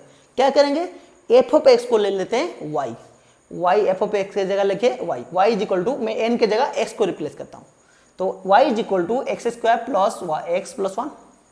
तो वही क्वाड्रेटिक फॉर्मूला यूज करेंगे, तो y अगर उस साइड जाए तो माइनस y हो जाएगा, तो a वाला बन जाएगा c और ये बन गया क्वाड्रेटिक इक्वेशन। तो उसका क्वाड्रेटिक फॉर्मूला लगा के इसका जो x का वैल्यू आएगा वो निकल के आएगा x इज इक्वल टू -1, यहाँ पे b 1 है, -1 plus minus square root of 1 minus 4 into 1 minus y, यहाँ पे c 1 माइनस वाई है, यहाँ पर a भी 1 है अपन 2। तो इसको थोड़ा सिंप्लीफाई करिए, करने के बाद हमें जो नंबर मिला, सिंप्लीफाई करने के बाद मिलेगा -1 plus minus square root of 1 minus 4 plus 4y upon 2। और यहाँ पे हम नेगेटिव को इग्नोर करेंगे पिछली बार की तरह, क्यों, जो डोमेन है वो नेचुरल नंबर है, वो नेगेटिव नहीं बन सकता। अगर मैं नेगेटिव लेता हूँ माइनस ऑफ समथिंग होगा, जो भी होगा वो तो पॉजिटिव वैल्यू आएगा, पॉजिटिव आगे नेगेटिव है, टोटल नेगेटिव बन जाएगा। ये जो पूरा वैल्यू है वो क्या बन जाएगा, नेगेटिव। अगर मैं माइनस लेता हूँ ये पूरा वैल्यू नेगेटिव बन जाएगा, और natural number is never negative, तो हमें माइनस को इग्नोर करना होगा। तो अभी नहीं हो सकता ना, इम्पॉसिबल हो जाएगा। तो x बनेगा -1 plus square root of 4y minus 3 upon 2। तो चलिए, अगर मैं x के जगह 1 लिख दूं, x के जगह 1 लिख दूं, या फिर 1 के ऊपर कोई भी नंबर लिख दूं, उसका तो इमेज आ जाएगा। अगर मैं 1 लिख दूं, if I take y is equal to 1, तब x का वैल्यू क्या बनेगा, x बनेगा 4 इंटू 1 या जी 1 minus 3, sorry 4 into 1 is equal to 4 minus 3 which is equal to 1, -1 plus square root of 1 upon 2, जो कि मिल रहा है हमें 0, यानी 1 का जो प्री इमेज होगा वो 0 होना चाहिए। ठीक है, मगर जो डोमेन में नेचुरल नंबर है और 0 is not a natural number, यानी 1 का जो प्री इमेज है वो डोमेन में नहीं है, and also 1 belongs to codomain. 1 codomain में है पर उसका प्री इमेज डोमेन में नहीं है, यानी हमें एक नंबर मिल गया जिसका प्री इमेज नहीं है। उससे ज़्यादा भी हो सकते हैं पर कम से कम एक ही नंबर तो मिल गया ना जिसका प्री इमेज ना हो। और जो ऑनटू का डेफिनेशन रहता है वो कहता है कि कोडोमेन का अगर कोई भी एक एलिमेंट का अगर प्री इमेज भी ना हो, एक ही एलिमेंट हो जाए, वो एक ही एलिमेंट क्यों ना हो, अगर एक ही एलिमेंट का भी प्री इमेज ना हो तो वो फंक्शन ऑनटू नहीं बनेगा। ठीक है, तो this function is clearly not onto. चलिए उसको बस वर्ड में लिखना है, मैं जो बता रहा हूं उसी को बस लिखना है। चलिए आगे चलते हैं। क्वेश्चन नंबर 15 वो दिया था। अच्छा, ये वाला क्वेश्चन मैं पहले वीडियो में सॉल्व किया था, उसको दिखा देता हूं यहीं पे, शायद ज़्यादा सॉल्व नहीं करेंगे। अच्छा, ये वाला देखिए पूरा सेम टू सेम है। यहाँ पे हमने 1 1 चेक कर लिया था, 1 1 हो रहा था, ऑन टू 1 नहीं बन रहा था। क्यों? क्योंकि यहाँ पे जो y था, जो कोडोमेन में 1 था, वो 1 का कोई प्री इमेज नहीं था। अगर मैं कोडोमेन में से 1 हटा दूं, कोडोमेन में से 1 हटा दूं, -1, कोडोमेन में से 1 हटा दूं, बाकी जितने भी कोडोमेन में नंबर होंगे उनका प्री इमेज मिलेगा, कोई ना कोई तो नंबर मिलेगा ना। यहाँ पे 1 के जगह पे मैं कुछ 1 के सिवाय और कुछ भी लिख दूं तो उसका प्री इमेज मिल जाएगा। तो यानी कोडोमेन का हर एलिमेंट का इमेज मिल सकता है, मुझे प्री इमेज मिल सकता है। ठीक है, एक क्वेश्चन जैसा है वो क्वेश्चन पूरा एग्जैक्टली सेम है, पर वहां पे बस कोडोमेन को चेंज कर लिया और पूछा है कि prove that the function is 1 1 and 2। इसको थोड़ा देख लीजिए, जो पिछली वीडियो में मैंने किया था। तो फिर चलते हैं आगे, एक बार थोड़ा स्क्रीनशॉट ले लीजिए, इसको देख लीजिए, फिर आगे चलते हैं उस वीडियो में, उस नंबर पे, वो जो है क्वेश्चन नंबर 15 नंबर पेज पे था। अच्छा, तो 1 1 तो वहाँ पे देख लेते। ऑन टू के लिए पर यहाँ पे प्रूव किए, onto y is equal to, onto के लिए कैसे प्रूव करते थे, एफ ऑफ एक्स के जगह वाई लिखते थे, y is equal to x minus 2 upon x minus 3, and यहाँ पे सिंप्लीफाई करेंगे, वहाँ पे भी किए थे उसी तरह। तो हमें x मिला 3y minus 2 upon Y minus 1, और हमें पता है कोडोमेन में 1 नहीं है, यानी 1 के सिवा सारे नंबर का प्री इमेज मिल जाएगा।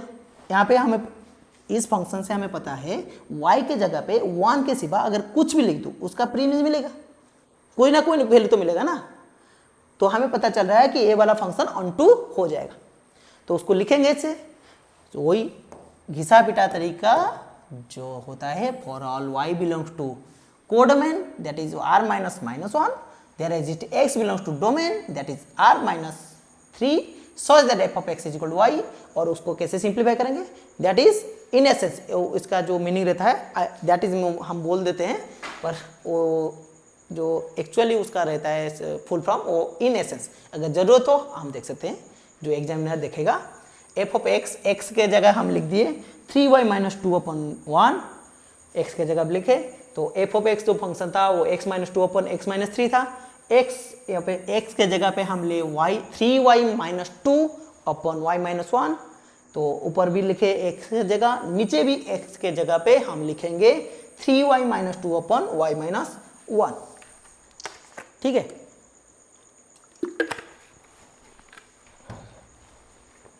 तो इसको बस सिंप्लीफाई करना है। आप सिंप्लीफाई कर सकते हैं, देख सकते हैं यहाँ पे सिंप्लीफाई हो चुका है। आप थोड़ा देख लीजिए, जो टाइम ज़्यादा हो रहा है, शायद 1 घंटा के ऊपर हो गया, तो इसको आप कर सकते हैं।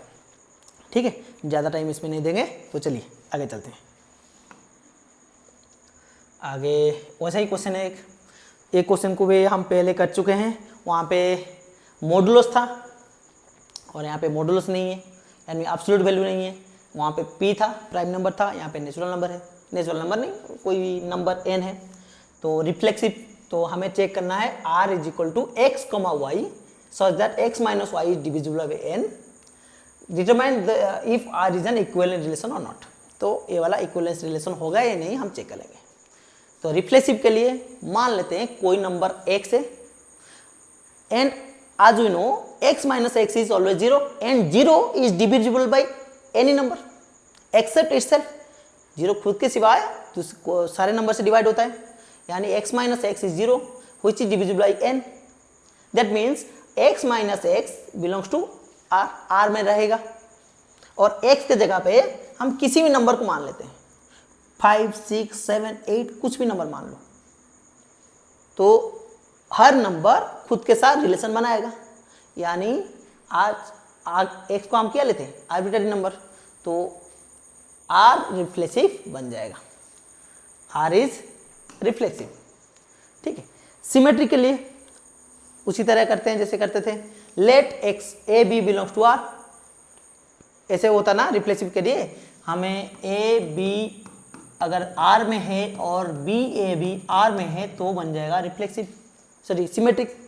तो इसी तरह मान लेते हैं a b belongs to r, that means a b will satisfy, a b satisfies this condition, यानी a minus b is divisible by n। अगर a minus b n से डिवाइड हो रहा है तो a minus b must be a multiple of n, a minus b जो होगा n का मल्टीपल होगा, यानी हम लिख सकते हैं a minus b is equal to k into n. मान लीजिए एक एग्जाम्पल, 10 डिविजिबल बाई 2, 2 10 को डिवाइड करेंगे ना, और हम बोल सकते हैं 10 इज ए मल्टीपल ऑफ 2, ऐसे लिखते थे ना 10 को 5 इंटू 2, तो 2 के साथ अगर कोई नंबर मल्टीप्लाई करके हमें मिल सकता है 10 मिल सकता है। उसी तरह n के साथ अगर k मल्टीप्लाई करेंगे तो हमें मिलेगा a माइनस बी, तो b माइनस अगर उसको उल्टा करते हैं b minus a is equal हो जाएगा माइनस k इंटू एन, दोनों साइड माइनस मल्टीप्लाई कर लिए, तो माइनस k को मान लेते हैं कैपिटल K और एक स्टार, तो b minus a is equal to some multiple of n, n into something is equal to b minus a, that means b minus a is also divisible by n। ठीक है, b minus a is also divisible by n, ऐसे पता है ना, a b is equal to c है, that means a also divide c, b also divide c, that means c is divisible by both a and b, तो ऐसे बता सकते हैं b minus a is divisible by n, that is, तो हम यहाँ पे कंक्लूजन ड्रा कर सकते हैं कि b a belongs to r होगा, b r is equal to b a is equal to r होगा। तो चलिए, एक्चुअली मुझे थोड़ा नर्वस सा लग रहा है क्योंकि मुझे डाउट हो रहा है कि मैं वीडियो तो पूरा बना रहा हूँ, लास्ट तक आ गया, वहाँ पे अगर ऑडियो नहीं होगा, पिछली बार भी हुआ था ना 1.5 घंटा हो गया था वीडियो, शायद इसी वजह से नहीं हो रहा होगा, क्योंकि जो मेरा डिजिटेक का माइक्रोफोन है जो रिसीवर, वहाँ पे शायद कुछ ऐसा सिस्टम हो, तो मुझे इतना तो नहीं पता, तो इसलिए थोड़ा दिमाग में ऐसा चल रहा है कि मैं तो पूरा पढ़ा दिया, वहाँ पे ऑडियो ना हो तो क्या होगा। तो चलिए जो होगा देखा जाएगा, पहले पढ़ाई कंप्लीट कर लेते हैं, अगर वीडियो बन जाए तो बढ़िया, ना बने तो फिर दोबारा बनाएंगे। चलिए, तो ट्रांजिटिव के लिए चेक करते हैं, ट्रांजिटिविटी। लेट ट्रांजिटिविटी के लिए क्या करेंगे, मान लेते हैं दो a related to b, b related to c, यहाँ पे x y लेते हैं, x is related to y and y is related to z in that relation. ठीक है, यानी x, y belongs to r, y, z belongs to r, r यहाँ पे relation मान के चल रहे हैं। अगर कंडीशन को देखें, if x, y belongs to r, that implies x minus y is a multiple of p n, that means x minus y is equal to p into n. Also y z belongs to r, that means y minus z is divisible by n, that implies y minus z is equal to q into n for some integer q। तब दोनों को अगर equation मान लेते हैं 1 equation 2, दोनों equation को हम अगर ऐड कर लें, मिला दें, तो बनेगा x माइनस, यहाँ पे -2 minus y plus y cancel हो जाएगा, x माइनस जेड बनेगा, यहाँ पे n कॉमन ले लेंगे, p plus q into n. ठीक है, जो कि हम यहाँ पे बता सकते हैं p प्लस क्यू एक इंटीजर ही तो बनेगा ना, यहाँ पे p इंटीजर q इंटीजर दोनों का इंटीजर का सम इंटीजर बनेगा। तो हम यहाँ पे बता सकते हैं कि x minus z is equal to p plus q into n. That implies x minus z is divisible by n। That implies x minus z is divisible by n। तो कंडीशन सेटिस्फाई कर रहा है, तो हम यहाँ पे लिख सकते हैं x comma z belongs to r। हम लेते x y belongs to z, y z belongs to sorry x y belongs to r, y z belongs to r, और हमें मिला x z belongs to r। यानी जो हम relation लिए थे x related to y, y related to z, implies x is related to z। ठीक है, तो रिफ्लेक्सिव बन गया, सिमेट्रिक भी बन गया, ट्रांजिटिव भी बन गया, यानी this relation is equivalence relation. ठीक है, चलिए आगे चलते हैं। यहाँ पे दो क्वेश्चन से केस स्टडी बेस्ड क्वेश्चन से, दोनों क्वेश्चन को थोड़ा जल्दी जल्दी कर लेंगे। वीडियो बहुत लंबा बन रहा है तो इतना लंबा नहीं करेंगे, थोड़ा क्वेश्चन पढ़ लीजिए आप।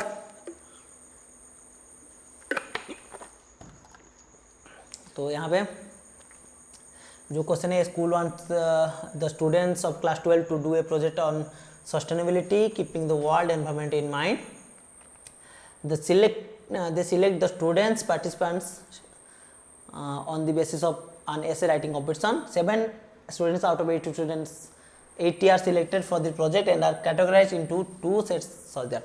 हमेशा ऐसे में लड़कियां अच्छे होते हैं, इसलिए देखिए लड़कियां 4 है, लड़के 3 है। तो girl students belong to set है, गर्ल स्टूडेंट मान लेते हैं सेट ए में है। These are girl students, these are boy students. Based on the above information, let this set be A and B. Information, answer the following questions. How many relations are possible from A to B? तो number of elements in set A is 4. A का cardinality है 4, B का cardinality है 3. Then total number of relation from A to B, जो जिसका formula रहता है 2 to the power A का cardinality into B का cardinality, that is 2 to the power, कहीं कहीं लिखा था m into n, जो कि हो जाएगा 2 to the power 4 into 3 which is equal to 2 to the power 12। Answer हो जाएगा 2 to the power 12। तो आप बताइए, अगर हम B से A रिलेशन बनाएं, then total number of relation from B to A कितना होगा? वही same 2 to the power 3 into 4 which is equal to 2 to the power 12। चलिए अगला सवाल, late R be a relation from A to B such that, यहाँ पे एक relation दिया है R is equal to G1 B1, G2 B2, G3 B2, G4 B3 and G1 B2। that is G1 यहाँ पे दिया है is R an injective function. R एक इंजेक्टिव फंक्शन होगा क्या? तो यहाँ पे थोड़ा टिकी दिया है, तो आप देखिए यहाँ पे G1 का जो इमेज है B1 है, और लास्ट में देखिए G1 का भी इमेज B2 है, मतलब G का 2 इमेज है, G1 का 2 इमेज है, एक B1 एक B2, यानी डोमेन का एक एलिमेंट मिल रहा है जिसका 2 इमेज है। तो ये फंक्शन बनेगा क्या? नहीं बनेगा। जो फंक्शन का डेफिनेशन कहता है वो कहता है कि डोमेन का हर एलिमेंट का इमेज तो होना चाहिए, मगर हर एलिमेंट का एक ही इमेज होना चाहिए, एक से ज़्यादा इमेज नहीं बना सकता। अगर किसी भी एलिमेंट का एक से ज़्यादा इमेज बन रहा है तो उसको हम फंक्शन नहीं बोलेंगे, उसको हम रिलेशन ही रहने देंगे, वो फंक्शन नहीं हो सकता। तो this relation can not B function. जब फंक्शन ही नहीं है तो इंजेक्टिव फंक्शन कहाँ से आ गया भाई? ठीक है, तो हम बता सकते हैं यहाँ पे this relation is not a function at all, then it cannot be an injective function। ठीक है, और अगर इंजेक्शन बस पूछा होगा, इंजेक्टिव फंक्शन ना बोल के, injection means 1-1, that means 1-1 relation भी पूछ सकता है यहाँ पे। ठीक है, अगर इंजेक्शन पूछा होगा, फंक्शन ना लिखा होता, यहाँ पे फंक्शन नहीं होता, बस इंजेक्शन बताया होता, इंजेक्टिव या फिर इंजेक्शन बताया होता, यानी 1-1 रिलेशन भी हो सकता है। ठीक है, पर यहाँ पे 1-1 रिलेशन भी नहीं होगा। ठीक है, तो चलिए अगला question, let the relation R from A to B be such that x y was student from the same colony, where R equivalence होगा या नहीं, given that,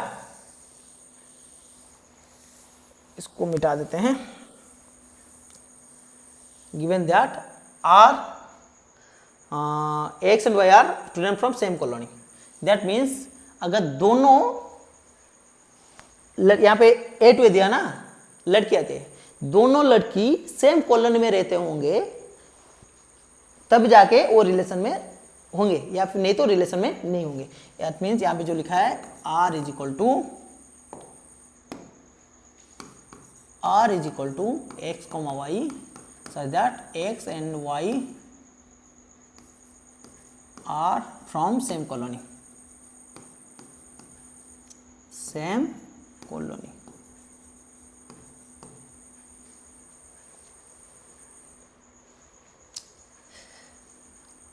तो ये रिफ्लेक्सिव बनेगा क्या, फॉर रिफ्लेक्सिव, मान ली G1 कोई एक लड़की है, वो जिस कॉलोनी में रहती है, G1 उसी कॉलोनी में रहती है ना, G1 एक ही एलिमेंट मतलब एक ही लड़की है ना, वो जिस कॉलोनी G1 जिस कॉलोनी में रहती होगी, G1 भी, ये वाला G1 उसी कॉलोनी में रहती होगी, मतलब दो G1 एक ही तो है ना।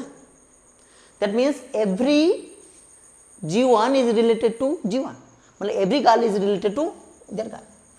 अगर हम G लेते हैं, G रिलेटेड होंगे क्योंकि वो एक ही आदमी की बात हो रहा है, यहाँ पे एक ही लड़की की बात हो रही है, वो G जिस कॉलोनी में रहती है, G उसी कॉलोनी में रहती है, सेम G है ना, सेम कॉलोनी में रहेंगे। यहाँ पे मान लेते हैं किसी का नाम है मान लो N या फिर G, यहीं पे G मान लेते हैं, जिनी मान लेते हैं, जिनी जिस कॉलोनी में रहती है, जिनी उसी कॉलोनी में रहती है, मतलब जिनी से के साथ खुद के साथ रिलेशन बना रही है, इस जो रिलेशन के तहत, ठीक है, कंडीशन को सेटिस्फाई कर रहा है, तो रिफ्लेक्सिव तो बन जाएगा। तो हम क्या लिखेंगे, वहां पे लिखेंगे let G belongs to A and we know G जिस कॉलोनी में रहती है, G उसी कॉलोनी में रहती है, उसको इंग्लिश में बस लिख देना है आपको, G lives in the same colony as G, तो ये बन जाएगा रिफ्लेक्सिव। फिर आती है बारी सिमेट्रिक की। मान लेते हैं G जिस कॉलोनी में रहती है, G1 G2 भी उसी कॉलोनी में रहती है,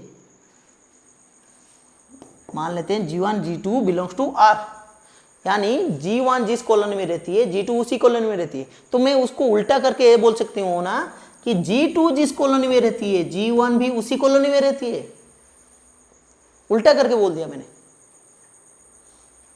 तो हम इसमें लिख सकते हैं G2, G1 belongs to R, हो जाएगा ना, तो सिमेट्रिक तो बनेगा ही। G1 जिस कॉलोनी में रहती है, G2 उसी कॉलोनी में रहती है, फिर मैं उल्टा करके बोलूँ G2 जिस कॉलोनी में रहती है, G1 उसी कॉलोनी में रहती है, तो ये बन जाएगा सिमेट्रिक। ठीक है, बन जाएगा ना। G1 G2 अगर ये दोनों सेम कॉलोनी में रहते हैं, G1 G2 belongs to R, और उल्टा करके लिख दें वो दोनों सेम कॉलोनी में रहते हैं, G2 G1 belongs to R हो गया, ए बी है, बी भी उसमें है, ठीक है, तो ये बन जाएगा सिमेट्रिक। अब देखते हैं ट्रांजिटिव के लिए। ट्रांजिटिव मान लेते हैं G1 G2 belongs to R, मतलब दो लड़कियां हैं, G1 G2 एक ही कॉलोनी में रहती हैं, और दूसरा कंडीशन है कि G2 जिस कॉलोनी में रहती है, G3 भी उसी कॉलोनी में रहती है, that means G2 G3 belongs to R, मतलब G1 जहां पे रहती है, G2 वहीं पे रहती है, G2 जहां पे रहती है वहीं पे G3 रहती है, यानी G1 जहां पे रहती है वहां पे G3 भी रहती है ना, समझ में आ रहा है ना। मान लीजिए Gandhi colony, G1 G2 Gandhi colony में रहते हैं, G2 G3 गांधी कॉलोनी में रहते हैं, तो हमें लास्ट में पता चल रहा है, तो ये दोनों मिल जाएंगे ना रास्ते में, उसी कॉलोनी में रहते हैं, यानी हमें पता चलेगा G1 G3 उसी कॉलोनी में रहते हैं, तो वो बन जाएगा ट्रांजिटिव। ठीक है, हर एक के लिए ना। चलिए तो ये बन जाएगा इक्विवेलेंस रिलेशन।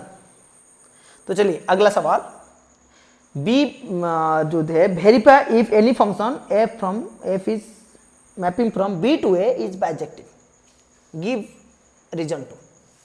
अच्छा, तो क्या करना होगा, तो हमें चेक करना होगा कि B to A bijective function बनेगा क्या।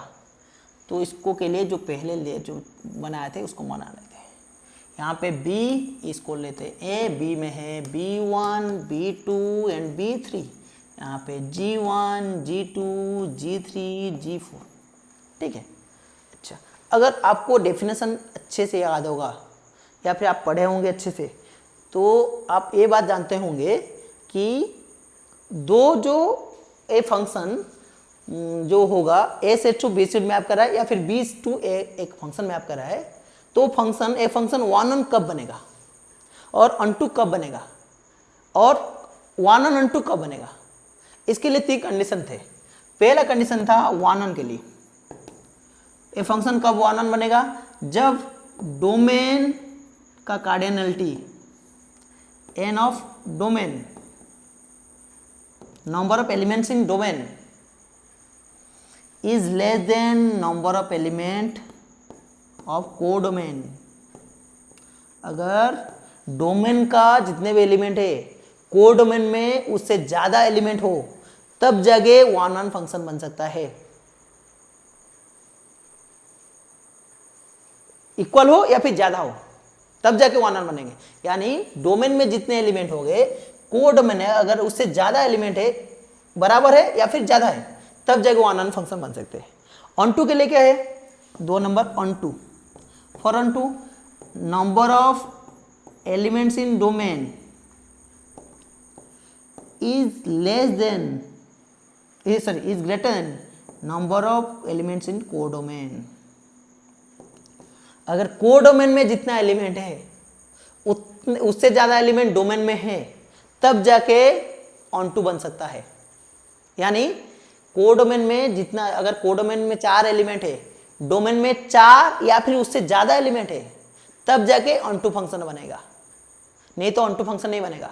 यहां पे देख लीजिए, अगर मैं मैपिंग करने की कोशिश करूं, इसका तो एक ही इमेज रहेगा, मान लेते ए है, इसका भी एक ही इमेज रहेगा, इसका भी एक ही इमेज रहेगा, मान लेते सब डिफरेंट एलिमेंट को मैप करते हैं, फिर भी एक एलिमेंट बच जाएगा जिसका अपनी इमेज नहीं रहेगा ना। अगर कोई भी इसको मैप करने की कोशिश करेगा तो ये जो फंक्शन है फंक्शन ही नहीं रहेगा। अगर मान लीजिए B3 tries to map G4, मतलब ये मेन्यू वन बन गया ना, फंक्शन ही नहीं होगा।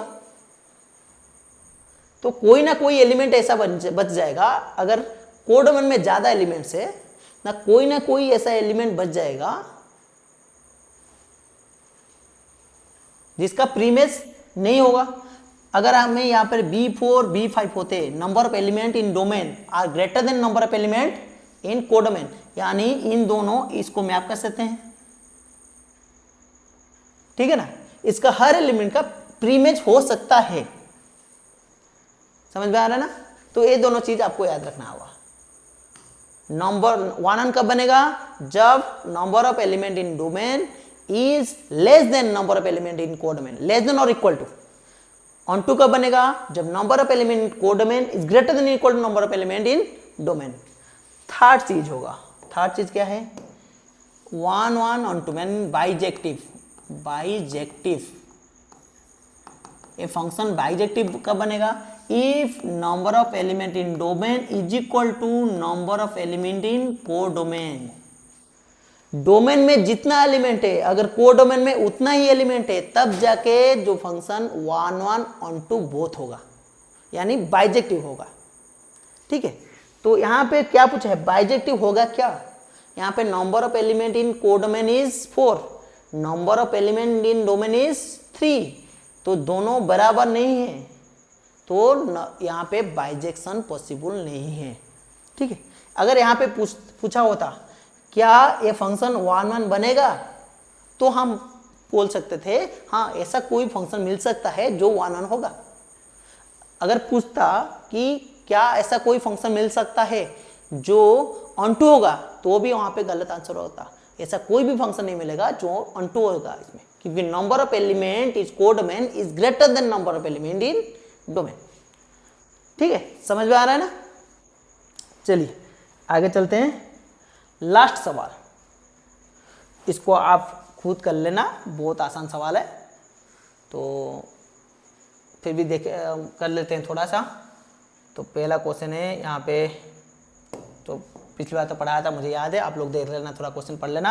यहाँ पे a is Ramesh and Divya, b is 1 2 3 4 5 6 जो डाइस का जो नंबर्स रहते हैं, तो रिलेशन बी टू बी मतलब 1 2 4 3 4 5 6 2 1 2 3 4 5 6। तो यहाँ पे दिया है R is equal to x y is divisible by x. तो इसको जो पहला क्वेश्चन हो, write all elements of R, R का जो एलिमेंट है वो बन जाएंगे y divisible by x 2 1 3 1, sorry यहाँ पे पूरा होगा 1 1 2 1 3 1 4 1 5 1 एंड 6 1, और 2 2 होगा,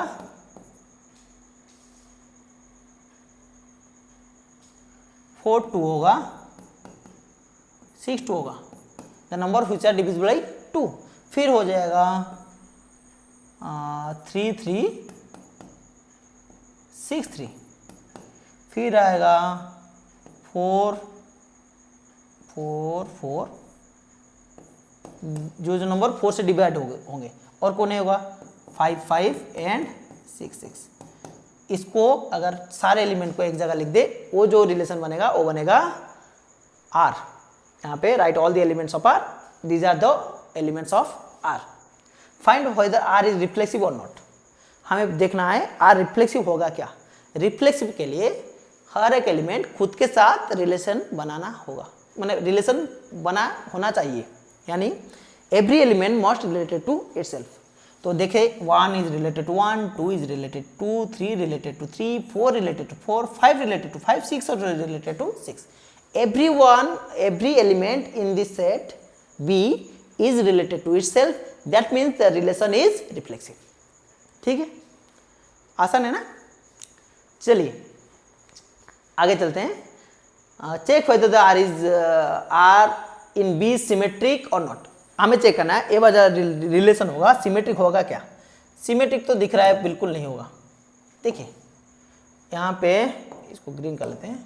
यहाँ पे देखिए 2 4 है, अगर 4 2 है 2 4 नहीं होगा, इसमें तो नहीं है ना। 2 4 doesn't belong to R, but 4 2 is there, that means 4 2 है उसका उल्टा नहीं है, मगर इसलिए ए वाला जो रिलेशन होगा सिमेट्रिक नहीं होगा। ऐसे बहुत सारे एलिमेंट्स है। ट्रांजिटिविटी के लिए क्या है, ट्रांजिटिव रिलेशन होगा। एक्चुअली ट्रांजिटिव रिलेशन हो जाएगा। क्यों हो जाएगा, क्योंकि ट्रांजिटिव के लिए 2 चीज होने चाहिए, A B belongs to R होने चाहिए, B C belongs to R होने चाहिए। ए सी हम चेक करेंगे। ठीक है, यहाँ पे कोई भी एलिमेंट ले लो, 6 is related to 3, 3 related to 1, also 6 is related to 1। ठीक है, क्यों, डिविजिबिलिटी क्राइटेरिया है ना। मान लीजिए कोई भी नंबर x होगा, y को डिवाइड कर रहा होगा। ठीक है, x is related to y, that means x divides y, and y related to z, that means y divides z। हम लिख सकते हैं y is equal to nx और z is equal to my। z is divisible by y होगा ना, y divide z होगा। तो हम यहाँ पे लिख सकते हैं y के जगह पर अगर nx लिख दें, z is equal to mnx हो जाएगा ना। That means z is also divisible by x। एक मिनट चेक लेते, ग्रीन आ रहा है ना सही से, अच्छे से क्लियर नहीं दिख रहा है, फिर भी यहाँ पे लिख देता हूँ अच्छे से एक बार। Let y is equal to x y belongs to r and y z belongs to r हो रहा है। रिलेशन में मान लेते हैं, मतलब y is equal to m x होगा, z is equal to n y हो जाएगा, तो z is equal to m n x हो जाएगा। यानी अगर डिविजिबिलिटी वाला लेते हैं वो हमेशा ट्रांजिटिव हो जाते हैं। ठीक है, तो यहाँ पे हर एक एलिमेंट लेके आप चेक कर सकते हो, ज़्यादातर डिविजिबिलिटी ट्रांजिटिव हो जाता है। ठीक है, चलिए तो ये बन जाएगा ट्रांजिटिव। लास्ट क्वेश्चन जो है मैं जल्दी जल्दी इसलिए पढ़ा रहा हूँ कि टाइम बहुत ज़्यादा हो चुका है, शायद 1.5 घंटा हो चुका है, उससे ऊपर चले गए, तो कोशिश करेंगे जल्दी ख़त्म करने के लिए। टाइम भी बहुत लेट हो रहा है, रात में शायद 12 बजने वाले हैं, तो टाइम नहीं मिल रहा है। तो उसको सुबह स्कूल रहता है, बच्चों को पढ़ाना रहता है, दिन भर जो काम रहता है, फिर शाम को थोड़ा बहुत टाइम मिलता है रेस्ट करने के लिए, फिर उसके बाद वीडियो बनाना रहता है, प्रिपरेशन करना रहता है, तो बहुत मतलब हेक्टिक शेड्यूल बन जाता है मेरा, इसलिए थोड़ा मतलब जल्दी जल्दी पढ़ाने की कोशिश कर रहा हूँ अभी। तो चलिए जितना जल्दी ख़त्म हो जाए उतना अच्छा है, थोड़ा रेस्ट ले लूँगा, फिर कल अच्छे से पढ़ेंगे। कल थोड़ा टाइम निकाल के अगला वाला क्वेश्चन करेंगे, मतलब अगला चैप्टर का। तो चलिए यहाँ पे लास्ट क्वेश्चन है, b is equal to let r is equal to r1 is a relation mapping from b to b is defined as x, y, x is equal to 2y, check whether r is reflexive, symmetric, transitive। तो यहाँ पे मैं जो कल देखा था, तो ये ना तो रिफ्लेक्सिव होगा, ना तो सिमेट्रिक होगा, ना तो ट्रांजिटिव होगा। पहले इसको मिटा देते हैं। तो लास्ट क्वेश्चन करने के लिए वहाँ दिया है r is equal to x comma y such that x is equal to 2y। तो इसको अगर हम ऐसे लिख दें, r बन जाएगा 2 1, x is twice of y, 4 6 4 2 and 6 3। Even number ही बनेगा ना, ट्वाइस से मतलब इवन नंबर ही बनेगा, और इवन नंबर 3 ही है, 2 4 अच्छे, उसका आधा कर लेते हैं, 1 2 3 ये बनेगा। तो आपको यहाँ पे क्लियरली पता चला है दिस इज नॉट रिफ्लेक्सिव। 1 1 नहीं है, 2 2 नहीं है, 3 3 नहीं है, कुछ भी नहीं है, आप रिफ्लेक्सिव तो नहीं बनेगा। सिमेट्रिक के लिए 1 2 is there but 2 1 is not there, 4 2 is there 2 4 is not there, 6 3 is there but 3 6 not there. तो ये तो सिमेट्रिक बनेगा ही नहीं, क्लियरली दिख रहा है। अब देखेंगे ट्रांजिटिव के लिए, ये भाई ट्रांजिटिव बन जाएगा, this function is transitive function. तो हमें ज़्यादातर इसको स्यूडो ट्रांजिटिव बोलेंगे, क्योंकि हमारे पास ए बी तो है, मगर अच्छा यहाँ पे देखिए ट्रांजिटिव नहीं बनेगा, स्यूडो भी नहीं, ट्रांजिटिव नहीं बनेगा। देखिए यहाँ पे मान लेते हैं ये वाला ट्रांजिटिव नहीं बनेगा। कैसे नहीं बनेगा, देखिए मान लेते हैं ए बी है और A B and A this is C, that means 4 2 belongs to R, relation में है, 2 and 1 belongs to R, 2 and 1 भी आर में है, मगर 4 1 doesn't belongs to R, 4 1 R में नहीं है, रिलेशन में नहीं है। दैट मीन्स हमें a B belongs to R मिला, b C belongs to R मिला, but a c does not belongs to R मिला, यानी this function is not transitive also. So this relation is not transitive. तो this relation is neither reflexive, not transitive, symmetric, not transitive, तीनों में से कुछ भी नहीं होगा। ठीक है, ध्यान रखना, ऊपर वाला जो था वो ट्रांजिटिव बन रहा था, सिमेट्रिक नहीं बन रहा था। ठीक है, चलिए शायद खत्म हो गया, आगे नहीं है, तो इस वीडियो को यहाँ पे रखते हैं, बहुत लंबा हो चुका है। फिर आगे अगले हम आगे जाके जो 2 चैप्टर कंप्लीट हो गए, 3 नंबर चैप्टर का या मैट्रिक्स या डिटर्मिनेंट का जो होगा, या फिर जो डेरिवेटिव होगा, इन दोनों में से किसी एक का प्रीवियस ईयर क्वेश्चन करेंगे।